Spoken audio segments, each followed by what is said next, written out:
अगर आप भी लेना चाहते हैं देश दुनिया की तमाम जानकारी तो आज ही सब्सक्राइब करें हमारे चैनल को। साथ ही नीचे दिए बेल आइकन को जरूर दबाएं ताकि हर अपडेट आप तक पहुंच सके। नमस्कार, प्रभासाची न्यूज नेटवर्क देख रहे हैं आप। मैं आपके साथ प्रणव तिवारी। प्रधानमंत्री मोदी के कुल 7 वर्ष पूरे हो गए उनके कार्यकाल के। द्वितीय कार्यकाल का 2 वर्ष पूरा होने वाला है। इसी क्रम में हम मौजूद हैं गोरखपुर महानगर में और गोरखपुर की आम जनता के बीच में उपस्थित होकर हमने जानने की कोशिश की क्या उपलब्धियां रहीं और क्या विफलताएं रहीं मोदी सरकार के। आइए बात करते हैं गोरखपुर की आम जनता से। नमस्कार, प्रभासाची न्यूज नेटवर्क देख रहे हैं आप। मैं आपके साथ प्रणव तिवारी। हम मौजूद हैं गोरखपुर महानगर में और कोई मुद्दा ऐसा नहीं है। कोरोना लेके जो हम लोगों ने तमाम जागरूकता का एक प्रयास किया था, डिबेट्स किए थे और उस पर हम लोगों ने चर्चा और परिचर्चा सब किया था। उसके अलावा ये आज हम मौजूद हैं गोरखपुर में एक नई चीज़ को लेके और वो चीज़ है माननीय प्रधानमंत्री नरेंद्र मोदी जी का जो 2019 में उन्होंने शपथ लिया था, उसके 2 साल पूरे हो गए हैं। उन 2 वर्षों का एक आंकड़ा हमारे गोरखपुर की आम जनता की जुबानी, उसको लेके आज हम उपस्थित हैं गोरखपुर में। तमाम लोग हैं, उनसे जान लेंगे कि क्या कार्यकाल में क्या ऐसी चीज़ें हैं जो उनके पक्ष में हैं, क्या ऐसी चीज़ें हैं जो उनके विपक्ष में हैं, क्या लगता है कि और हो जाना चाहिए और क्या अभी तक चीज़ें धरातल पर नहीं हुई हैं। इन तमाम विषयों पे बात करेंगे। हमारे साथ खास मेहमान हैं, उनसे परिचय जानेंगे और उनकी जो बातें हैं उसको सुनेंगे। बहुत बहुत स्वागत है सर। क्या नाम है आपका? सत्येंद्र मिश्रा। सर 2019 में नरेंद्र मोदी जी ने शपथ लिया। 30 मई का वो दिन होगा जब 2 साल उनके कार्यकाल के इस सत्र में पूरे हो जाएंगे। क्या लगता है आपको कि 2019 में जो उन्होंने 2 साल अपने कंप्लीट कर लिए हैं, कितनी चीज़ों को उन्होंने धरातल पर लाने का कोशिश किया है और कौन सी ऐसी चीज़ें हैं जो अभी धरातल पर नहीं आई हैं और आप चाहते हैं कि उनका आना अति आवश्यक है? प्रणव जी, मोदी सरकार के बारे में ये दूसरा पंचवर्षीय काल है इनका। इन्होंने सरकार की कुछ अपेक्षाओं, समाज की कुछ अपेक्षाओं को पूरा किया है और कुछ अभी बाकी है। जो बाकी है उसकी चर्चा तो बाद में करेंगे। उपलब्धियों के बारे में अगर मोटी मोटा देखा जाए तो भारत की जो मूलभूत समस्याएं थे, जटिल समस्याएं थी, जिनको पिछले 70 साल में सरकारें छूने का भी प्रयास नहीं कर रही थी, देखने का भी प्रयास नहीं कर रही थी और वो भीषण कैंसर की तरह प्रत्येक दिन चुभता था लोगों को, वैसी समस्याओं का समाधान मोदी जी ने अपने द्वितीय कार्यकाल में दिया है। ऐसा सबको इंगित होगा। जब भी कभी आज के 2 साल पहले हम समाचार पत्र देखते थे तो कश्मीर की समस्या आए दिन, उसमें 4 लोग मर गए, आतंकवादी ऐसे किए वो किए। राम मंदिर के बारे में आप जानते ही हैं, 500 साल से चला आ रहा जो मुद्दा था, विवादित मुद्दा था। एक पक्ष को लगता था कि मेरा है, एक पक्ष को लगता था मेरा है। द्वितीय कार्यकाल में उन्होंने सामंजस्य बना के कोर्ट के निर्देश के अनुसार निर्माण भी करा दिया। कश्मीर की समस्या 370 को समाप्त भी करा दिया। समाप्त करने के पक्ष में जैसी चीज़ें थी वैसा प्रशासन भी दिया वहाँ। आज वहाँ के लोग खुशहाल हैं। उनको लगता है कि हाँ, ये 370 जो सुविधाएं, केंद्र सरकार की सुविधाएं उस राज्य को नहीं मिल पा रही थी, वो अब मिल रही हैं। ऐसे ही मुद्दे हैं। अभी 3 तलाक का मामला है। 3 तलाक के मुद्दे पर भी मोदी सरकार ने स्पष्ट निर्णय लिया कि ये ख़त्म करना है और ख़त्म किया। इससे पूर्व में एक सरकार ने प्रयास किया था, कोर्ट के माध्यम से कुछ आदेश भी आए थे, लेकिन उसका उलट काम हुआ। सरकार कमज़ोर थी, भावनाएं उनकी दृढ़ संकल्प नहीं था। उस दृढ़ संकल्प ना होने के नाते वो उस पर पलट गए। सरकार के आदेश को ना मानने के लिए ऑर्डिनेंस ला दिए और वो चलता आया। मोदी सरकार के द्वितीय कार्यकाल में, पहले कार्यकाल में लोगों की अपेक्षा थी कि कुछ कठिन जो समस्याएं हैं भारत की उसको ये सॉल्व करेंगे, लेकिन उस समय नहीं कर पाए थे। द्वितीय कार्यकाल में ये कर रहे हैं। आने वाले समय में हमारी अपेक्षा, हमारी व्यक्तिगत ये इच्छा है कि ये समान नागरिक संहिता जो है भारत में वो लागू करें। उसके लिए भी एक कठिन वो है, कड़ा फैसला है, वो लेना चाहिए। हो सकता है कुछ लोग उससे नाखुश हों, लेकिन वो राष्ट्रवादी सोच के लोग या राष्ट्रवादी विचारधारा के लोग ये जानते हैं कि अगर राष्ट्रवादी विचारधारा सब में आ जाए तो हमारा राष्ट्र विकास करेगा। जो वैश्विक उसके महामारी के संबंध में है, उसमें थोड़ी चीज़ें वर्तमान समय में कुछ चीज़ें चल रही हैं, ढुलमुल लग रहा है, लेकिन उसको भी जटिल समस्याओं के साथ समाधान करने के साथ साथ उस पर भी आने वाली जो 3rd वेव है उसमें वो जागरूकता लाएं। जो मेडिकल इक्विपमेंट की शॉर्टेज है, जो फैसिलिटीज़ की कमी है, उसको पूरा करें। यही अपेक्षा है मोदी सरकार। बिल्कुल, कोरोना एक ऐसा प्रकरण था सबके सामने महामारी के रूप में है। उपकरणें जो हैं वो कम है, सबका कहना भी है, और उस पर जैसा कि सत्यन जी ने कहा है कि उस पर लगातार उनको एक टीम बना के और उसको अमली जामा पहनाने के लिए जमीनी स्तर पर उसकी कार्रवाई करनी पड़ेगी। हमारे साथ एक और सज्जन है, उनसे परिचय जान लेते हैं और उनके क्या अपने व्यक्तिगत विचार हैं वो जान लेते हैं। क्या नाम है सर आपका? मेरा नाम सुभाष शुक्ला है। जैसा कि अभी आपने देखा, सत्यन जी ने भी कहा कि 2 साल के कार्यकाल में क्या चीज़ें अभी तक हो पाई हैं, किन चीज़ों का आना भी बाकी है, आपके क्या व्यक्तिगत विचार हैं? देखिए, आना और करना, सरकारें जो भी होती हैं वो अपना काम तो करती ही हैं, और सरकार के पास वो होता है कि उसी के हिसाब से काम करना। एक गाइडलाइन ऑलरेडी हमारा संविधान बना है, उसी के हिसाब, उसी के अनुरूप काम करते रहना है। काम जो हो रहा है या जो हो रहा है वो धरातल पे है कि नहीं, इसकी बात होती है। कोई भी सरकार जब उसका काम देखेंगे, उसकी आप योजनाएं देखेंगे तो बहुत अच्छी लगेगी। उस योजनाओं का क्रियान्वयन कैसा है, उससे हम आम आदमियों का लाभ कितना है, ये समझ में आने वाली बात है। मोदी सरकार के काम तो बहुत अच्छे दिखे, कुछ ऐसे भी काम किए जो असंभव सा लगता था। आज के 5 साल 10 साल पहले सोचा नहीं जा सकता था कि धारा 370 हट सकता है, राम मंदिर जैसे विवाद खत्म हो सकता है, 3 तलाक के वो हो सकते हैं। अभी मिश्रा जी बोले हैं कि कानून लाने के लिए वो रूल आना चाहिए, लेकिन हम ये देख रहे हैं कि धरातल पे इनकी जो भी योजनाएं हो बहुत वो नहीं है, सफल नहीं है। या उसमें गवर्नेंस की समस्याएं हो या लोगों का अरुचि हो, जो भी हो, उसके बारे में सुधार करने की ज़रूरत है। सरकार को उसके प्रति सोचने की ज़रूरत है, जिससे आम जनता को उससे लाभ मिले। योजनाएं तो सबकी अच्छी होती हैं, इनकी भी योजनाएं बहुत अच्छी हैं और भी अच्छी ला सकते हैं, कर सकते हैं, लेकिन वो सही से होना चाहिए, हम यही कहेंगे। हाँ बिल्कुल, जो भी चीज़ें हों वो सही तरीके से हों, सही ढंग से। हमारे साथ हमारे खास सम्मान में एक युवा है, युवा की भी जो है बातें सुननी चाहिए। और चूँकि युवाओं ने, जब तक हम लोगों ने जो भी डिबेट्स किए हैं, बातें की हैं, संवाद किए हैं, युवाओं ने कहा कि प्रधानमंत्री अपने हैं तो अपनी बातें किससे कही जाए। चूँकि 2 साल का कार्यकाल हो चुका है, इनकी क्या अपेक्षाएँ हैं और क्या अपेक्षाएँ अभी बाकी हैं कि इनको हमारे माध्यम से इनकी बात वहाँ तक पहुँचे, उनसे जान लेते हैं। क्या नाम है सर आपका? ओशो आनंद। ओशो आनंद जी, क्या कहना चाहते हैं माननीय प्रधानमंत्री के 2 साल ना कह के अगर 7 साल भी कहा जाए तो कम नहीं होगा, क्योंकि 5 साल 2014 से 19 और 19 से 21 का 2 साल और कितनी चीज़ों को अभी आप देख पा रहे हैं कि प्रधानमंत्री मोदी के नेतृत्व में हो पाया और कितनी चीज़ों का भी होना बाकी है? जो ये 7 साल रहे हैं प्रधानमंत्री जी के, उनका अगर आप पूरा एक समन्वय देखेंगे तो जो 5 साल पहले के थे वो कुछ विकास की बातें होती थी। जो वो कार्य उन्होंने किए हैं सराहनीय है, 370, 3 तलाक, ये सारी चीज़ें। पर ये जो पूरी हालात देखेंगे आप, वो ऐसा है कि आज के डेट में इलेक्ट्रिक कार का ज़माना है और हम बैठ के पेट्रोल इंजन का आविष्कार कर रहे हैं। यही स्थिति बनी हुई है अभी हमारे भारतवर्ष की। 5 साल पहले ये बातें करते थे विकास की, पर अब 2019 से जब से आए हैं तब से आप इनका एक मुद्दा देखेंगे, डराना, लोगों को भय पैदा करना कि नहीं हमें पाकिस्तान से सारी प्रॉब्लम है, हमें कश्मीर में दिक्कत है, कोरोना में जो तीसरी लहर आ रही है उसमें बच्चों को इफेक्ट करेगा। क्या पहले 2 कोरोना के जो लहर आए थे उनमें बच्चों पे इफेक्ट नहीं हुआ था? तब भी बच्चों पे इफेक्ट हुआ था, तब भी ये उतनी ही बड़ी महामारी थी।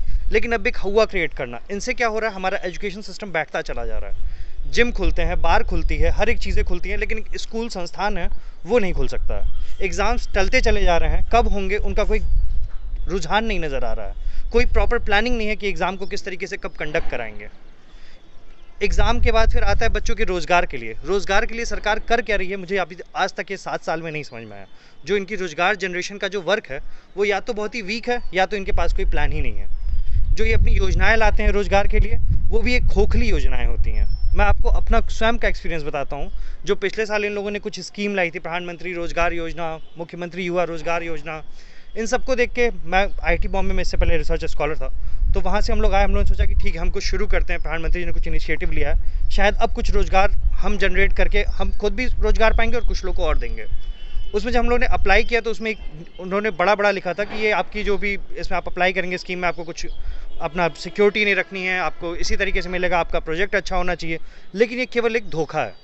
आप अपना प्रोजेक्ट लेके जाएंगे, वहाँ पे जब आपको प्रोजेक्ट पास कराना है उसकी भी रेट तय है कि इतना रेट आप देंगे तो आपका प्रोजेक्ट पास होगा।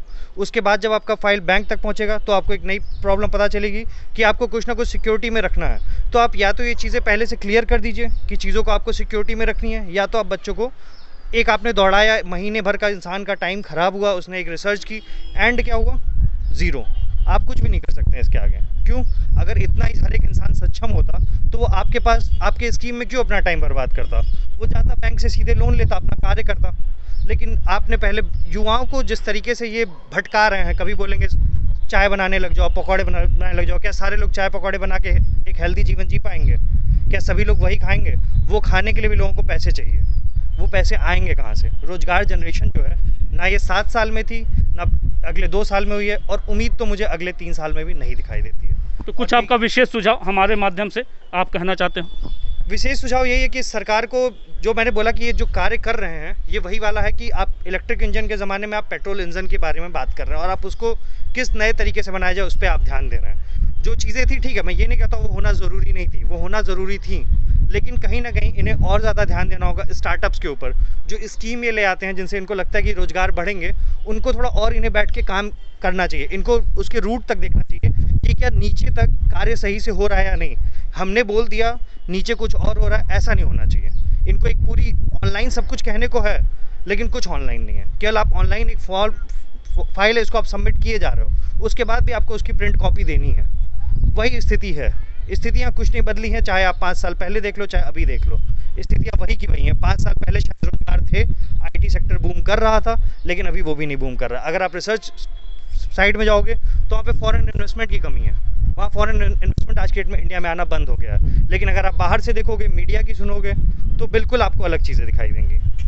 बिल्कुल युवा था, अपनी बात कह रहा था कि चीज़ें जो हैं वो पक्ष में भी हैं, कुछ विपक्ष में भी हैं, उनको नई पद्धतियों के हिसाब से आना भी चाहिए, ऐसा युवा का कहना है। और भी तमाम लोग हैं, उनसे जुड़ लेते हैं और उनकी क्या अपनी व्यक्तिगत विचार है वो जान लेते हैं। क्या नाम है सर आपका?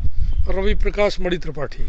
सर, जैसा कि अभी तमाम लोगों ने अपनी बात भी कही, 2 साल कार्यकाल 2019 से लेकर 24 तक में 2 साल उनके पूरे हो गए। प्रधानमंत्री मोदी जी के 30 मई को उन्होंने शपथ लिया था, 30 मई को उनका 2 साल का कार्यकाल पूरा हो जाएगा।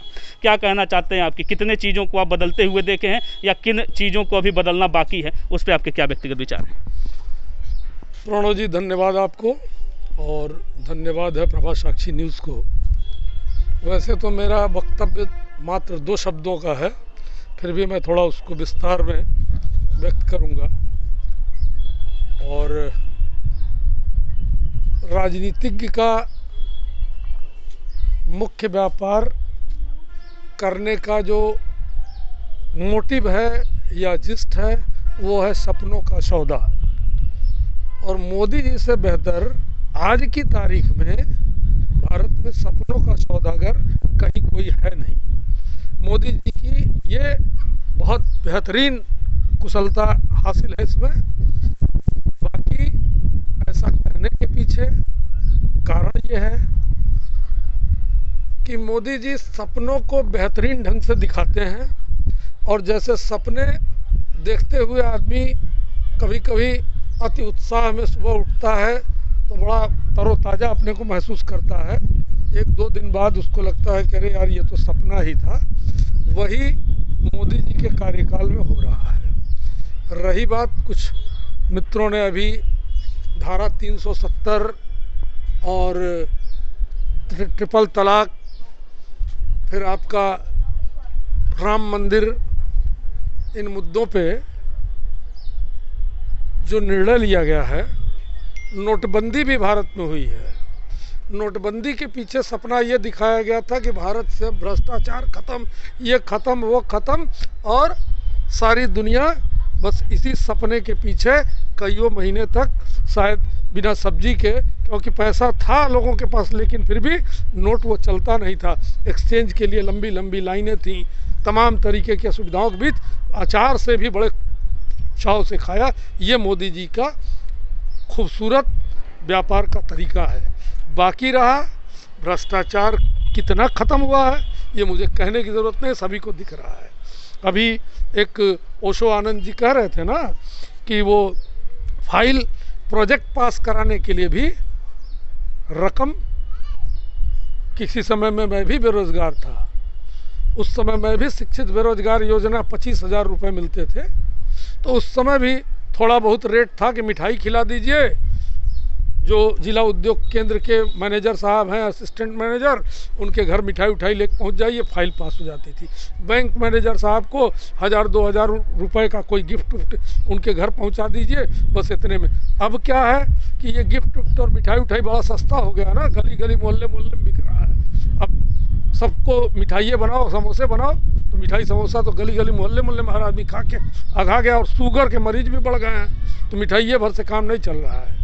अब मिठाई के साथ तिताई और तिताई के साथ गलका की व्यवस्था चाहिए, गलका के साथ चिखना का दाम, तो वो रेटवा बढ़ गया है। मोदी जी की नोटबंदियाँ जैसे प्रभावी हुई है, वैसे ही ट्रिपल तलाक भी प्रभावी है, वैसे ही कश्मीर जाके देखिए तो धारा 370 भी प्रभावी है। हाँ, ये है कि सपने बेहतरीन ढंग से मोदी जी दिखा रहे हैं, और बाकी विकल्प का भी अभाव है निश्चित तौर पे भारत में इस समय, और वैसे सभी राजनीतिज्ञ यही काम करते हैं। देश और राष्ट्र मोदी जी के तमाम व्हाट्सएप पे और तमाम ग्रुप के लोग भेजते रहते हैं।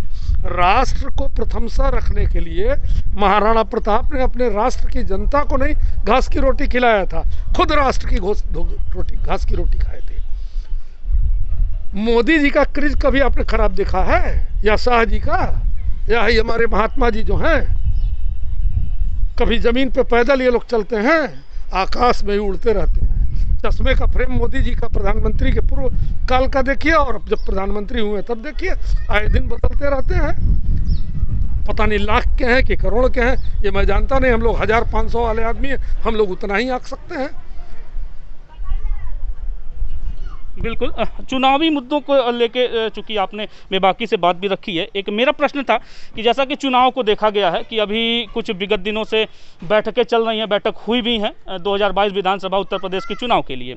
लोगों का कहना है कि मौत के सौदागर ही बन के रहेंगे क्या, क्योंकि अभी जो त्रिस्तरीय पंचायती चुनाव हुआ, तमाम शिक्षक मरे जिनकी ड्यूटी लगी थी, आंकड़ों को भी छुपाने की ऐसी आरोप प्रत्यारोप विपक्ष ने भी लगाया। उसके विषय में आपका क्या कहना है कि चुनाव ही क्यों इनके लिए महत्वपूर्ण बनता चला जा रहा है? ये सभी राजनीतिज्ञों के लिए महत्वपूर्ण है। सभी को सत्ता चाहिए, सत्ता का सुख चाहिए। वही तो मैंने कहा है कि सपनों के सौदागर सभी राजनीतिज्ञ हैं। मोदी जी उसमें सबसे बेहतरीन सौदागर हैं, जो बगैर कुछ धरातल पे होते हुए भी लोगों को सपना दिखा करके अपने सत्ता सुख भोग के लिए अपने लोगों को अपने लिए रास्ता दिए हुए हैं। यही इनका सभी को चाहिए, सभी, कोई राजनीतिज्ञ इससे विरत नहीं है। अब यह है कि पीएचडी होल्डर अभी तक कोई नहीं था, मोदी जी इसमें पीएचडी किए हुए हैं।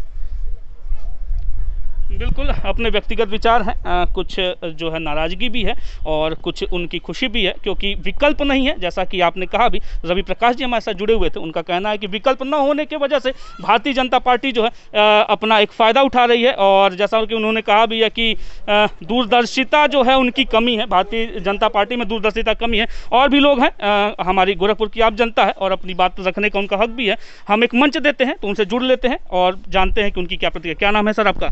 विनोद कुमार तिवारी जी, क्या कहना चाहते हैं आप, जो यशस्वी प्रधानमंत्री नरेंद्र दामोदर दास मोदी जी का द्वितीय कार्यकाल का जो है 2 वर्ष कंप्लीट हो गया, 30 मई को हो जाएगा। आपके क्या व्यक्तिगत विचार हैं उनके तमाम कार्यकाल को लेकर? हमें मिला जुला के इनका शासन अच्छा लगा है, उनके प्रधानमंत्री काल भी अच्छा लगा है। जो भी अब समस्या ये है कि जो भी डिसीजन लेते हैं, अभी तो 2 साल में जब भी ये आया है, इतनी पेंडेमिक सीजन आ गई कोरोना के चलते, वो कुछ हो नहीं पा रहा है। जैसे उन्होंने 317 हटाया, 35 हटाया, ट्रिपल तलाक हटाया, तो कुछ लोग खुश भी हैं, कुछ लोग नाखुश भी हैं। तो मिला जुला के तो ये राजनीति में होता रहता है। जहाँ तक चुनाव का समय है तो चुनाव आयोग कराता है, फिर भी इन लोगों का निर्देश रहता ही है। मिला जुला के हमको अच्छा लगा। इसी क्रम में एक युवती है, उससे जुड़ लेते हैं, क्या कुछ उसका अपना व्यक्तिगत विचार है इस कार्यकाल को लेके, प्रधानमंत्री मोदी के कामकाज को लेके और तमाम चीज़ों पे। क्या नाम है आपका? मेरा नाम नवोदिता है। 2 साल पूरे हो रहे हैं 2019 से 24 के कार्यकाल में प्रधानमंत्री मोदी जी, उनके तमाम क्रियाकलापों पे क्या आपके व्यक्तिगत विचार है, क्या कहना चाहते हैं? जी, मुझे जैसा कि आपने बहुत लोग का इंटरव्यू मेरा थॉट जो है, सबके सही थॉट थे, बहुत ज़्यादा सारी टॉपिक हो चुका, बट एक टॉपिक मुझे लगता है जो भी मेरे मिसिंग है वो है digital, make in India, digital India, जो मोदी जी बहुत ज़्यादा हाईलाइट करते हैं, लेकिन क्योंकि बाकी मुझे चीज़ों के लगता है जो मामले में कि वो चीज़ें हम अगर कहें दुनिया तो ग्राउंड लेवल पे चीज़ें नहीं है, इम्प्लीमेंट नहीं होती हैं चीज़ें इजीली, वो सारी चीज़ें बस ऑनलाइन हमें दिखता है, एडवर्टाइजमेंट दिखता है, टीवी फोन पे हम उसको देखते हैं। बट अगर हम चाहते हैं लाइक हम बैंक का ही चीज़ें, बहुत सारी चीज़ें हैं बैंक में हमें दिखाएगा ऑनलाइन है, ये है वो है, बट हमें बहुत सारे ऐसा चीज़ है, बहुत सारे ऐसे प्रोसेस हैं जो हमारे फोन से हो भी नहीं सकते, हमें बैंक जाना ही होगा। अभी कोरोना काल में जहाँ के हम पब्लिक प्लेस पे जाना नहीं चाहते हैं, जो कि मोदी जी भी कहते हैं नहीं जाना चाहिए, लेकिन हम बैंक जैसी चीज़ें उसको छोड़ नहीं सकते, बैंक बहुत इम्पोर्टेंट है, लेकिन फिर भी हमें बैंक जाना ही पड़ता है, क्योंकि वो चीज़ें फ़ोन में हमारे ऐड है सब कुछ है, लेकिन अब मतलब सारी चीज़ें इतनी क्लियर होंगी और हमें कहीं ना कहीं जाकर के पब्लिक फेस करना ही करना पड़ता है इस कोरोना काल में। और जैसे कि मैं फैशन फील्ड से हूँ, मुझे ये लगता है कि चीज़ें मुझे भी जब ये मोदी जी के कार्यकाल में ही मैंने अपना ग्रेजुएशन पास आउट किया है, मुझे भी लगा था बहुत सारी चीज़ें होंगी, मैंने एक्सप्लोर करने का ट्राई किया, बस चीज़ें वही है जो ऐड में है, जब हम करने जाते हैं चीज़ें उतनी ही टफ है जितनी कर लेते हैं, बस वो make in India digital India का नाम है, टैग है जो साइड में आपको दिखता है, लेकिन चीज़ें वैसी हैं, चीज़ें उनके लिए जिनके पास पावर है, जो हमारे जैसे कॉमन पीपल हैं उनके लिए चीज़ें उतनी ईजी नहीं है, उनके लिए उतनी ही टफ है जैसे पहले थी और आज भी वैसे ही टफ है। तो कुछ आप कहना चाहती हैं इसमें कि हाँ आपकी भी कुछ ऐसी डिमांड है या कुछ आपका सुझाव है आप रख सकते हैं? जी, मुझे ये लगता है कि मैं एक फैशन फील्ड से हूँ, मेरी फील्ड में बहुत सारी अपॉर्चुनिटी नहीं है, मतलब गवर्नमेंट के साइड से बिल्कुल मिनिमम चीज़ें हैं जो हैं, हमारे पास अपॉर्चुनिटी जो भी है वो मतलब प्राइवेट सेक्टर में है, गवर्नमेंट सेक्टर में बहुत कम चीज़ें हैं जो शायद मेरे फील्ड से तो बिल्कुल भी मुझे नहीं लगता, क्योंकि मैं एक्सेसरीज डिज़ाइनर हूँ, लाइफस्टाइल एक्सेसरीज डिज़ाइनर, लेकिन उससे रिलेटेड मैंने बहुत सारी चीज़ें एक्सप्लोर करने का ट्राई किया, पर मैंने कभी भी कुछ ऐसा फाइंड आउट नहीं कर पाई हूँ जो कि मुझे लगा कि बहुत अच्छी अपॉर्चुनिटी थी और उससे मुझे आगे अपनी लाइफ में अप्लाई करना चाहिए। और एक चीज़ और मैं बोलना चाहूँगी, अभी कोरोना काल में जो कि एक बहुत बड़ा फिर से कोरोना इतना ज़्यादा पीक पे आ गया है, पूरा इंडिया में इतनी सारी प्रॉब्लम्स हो रही हैं, उसमें कहीं ना कहीं बहुत बड़ा रीज़न है ये हमारा वोटिंग का। बहुत सारी चीज़ें इंपॉर्टेंट हैं, 10th के एग्ज़ाम तक को हमने मतलब होल्ड पे डाल दिया, बच्चों की करियर इतना ज़्यादा उससे इफेक्ट हो रहा है, बच्चे समझ नहीं पा रहे आगे करना क्या है हमें, वो अपने सारे सपने लेकर के बैठे हुए हैं, लेकिन आगे कुछ पता नहीं है क्या कर सकते हैं।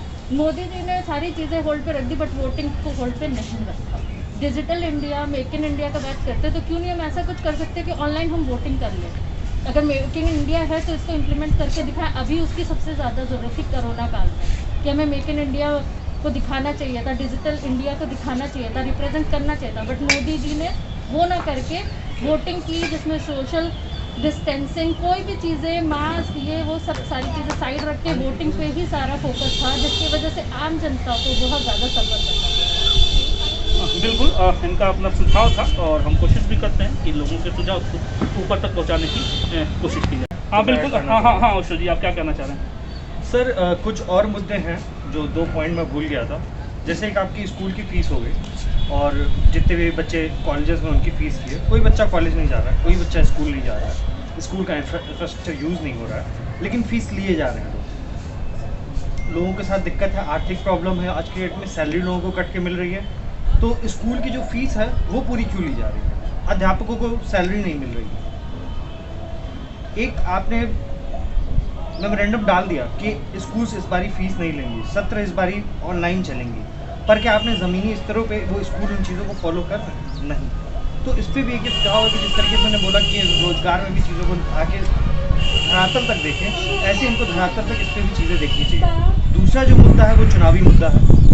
चुनाव कराए जा रहे हैं, बंगाल में हुए, यूपी में अभी प्रधान चुनाव हुए, क्या इनमें कोरोना नहीं बढ़ा? क्या इनमें ड्यूटी करने वाले लोगों की कोविड से डेथ नहीं हुई? उनका आगे अब क्या होगा? आपने ज़बरदस्ती उन शिक्षकों को, उन कार्यकर्ताओं को भेजा कि नहीं आप जाइए और वोटिंग कराइए। आप देश की सबसे बड़ी पार्टी हैं आज की डेट में, सबसे मैक्सिमम स्टेट्स में आपकी गवर्नमेंट है, क्या आप एक ये इनिशिएटिव नहीं ले सकते हैं? क्या आप ये जनता से एक अपील नहीं कर सकते हैं कि नहीं, साल भर के लिए जितने भी इलेक्शंस हैं उनको हम पोस्टपोन करते हैं, हम बाद में इलेक्शंस कराएंगे जब पेंडेमिक चला जाएगा। जिस तरीके से आप एग्ज़ाम पोस्टपोन कर देते हैं, जिस तरीके से आप स्कूल बंद कर देते हैं, जिस तरीके से आप शैक्षणिक संस्थान बंद कर देते हैं, क्या उसी तरीके से आपका अपना चुनाव नहीं बंद हो सकता है? हर राज्य में आप बाद में भी जीत सकते हैं, कोई ज़रूरी नहीं है कि आप अभी ही जीतेंगे। तो ये भी एक सुझाव है कि जिस तरीके से एग्ज़ाम को पोस्टपोन कराया जा रहा है उसके लिए एक सही माहौल, एक सही माहौल का इंतज़ार किया जा रहा है। उसी तरीके से मुझे लगता है चुनाव के लिए भी एक सही माहौल और सही वक्त का।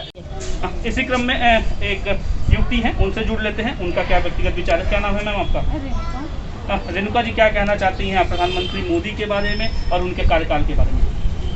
सर, मैं प्रधानमंत्री मोदी जी के साथ हूँ। मुझे लगता है इन्होंने जो भी करा है अच्छा ही करा है, क्योंकि इंसान अच्छा बुरा सोच के नहीं करता, हर चीज़ को देख समझ के ही करता है। लेकिन बहुत से लोगों का राय है कि मोदी जी ने ये करा, मोदी जी ने वो करा। अरे जितनी भी हमारी गवर्नमेंट आई है सबका कुछ ना कुछ पॉजिटिव, सबका नेगेटिव व्यूज़ रहा है। तो हम हर एक ही इंसान को सिर्फ नेगेटिव देखते रहेंगे, आपको नेगेटिव ही दिखाई देगा ना। आप कुछ पॉजिटिव देखने की कोशिश तो करो। ऐसा थोड़ी कि हर मोदी जी सब गलत ही करते हैं, नहीं ऐसा।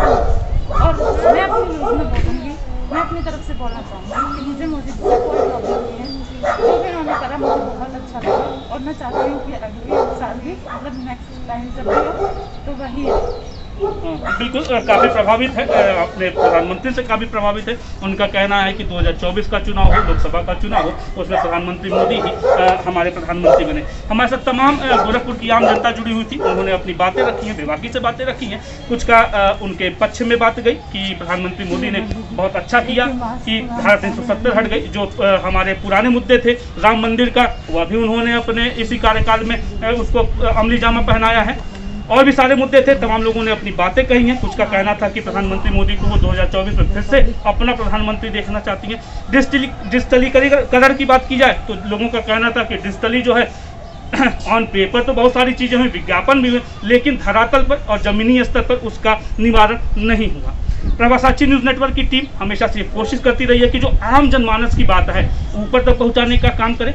शासन हो, प्रशासन हो, सरकार हो, सब तक उनकी बातें, आम जनता की बातें वहां तक पहुंचे, ये हमेशा से कोशिश प्रभासाची न्यूज़ नेटवर्क की टीम की रही है। और हमेशा से, और चूंकि कोरोना का ये महामारी का एक दौर चल रहा है, तो हम भी ये कोशिश करते हैं और हम लोगों ने जन जागरूकता को लेके और कोरोना महामारी के रोकथाम को लेके तमाम डिबेट्स किए हैं और जन जागरूकता को बढ़ावा देने के लिए लोगों से हम लोगों ने संपर्क भी किया है और लगातार आगे करते भी रहेंगे। लेकिन हम हमेशा से ये कहते रहें और कह भी रहे हैं कि आप इस महामारी में सतर्क रहें, सुरक्षित रहें और अपनी जो मानसिक संतुलन है उसको आप सुदृढ़ बना के रखें, क्योंकि ये महामारी किसी वर्ग विशेष के लिए नहीं है, किसी को भी हो सकती है। उचित दूरी और मास्क है जरूरी, जैसा कि कोरोना गाइडलाइन में कहा भी गया है, उसका अच्छा सा पालन हम सभी देशवासियों को करना है। गोरखपुर से प्रणव तिवारी, प्रभासाची न्यूज़ नेटवर्क।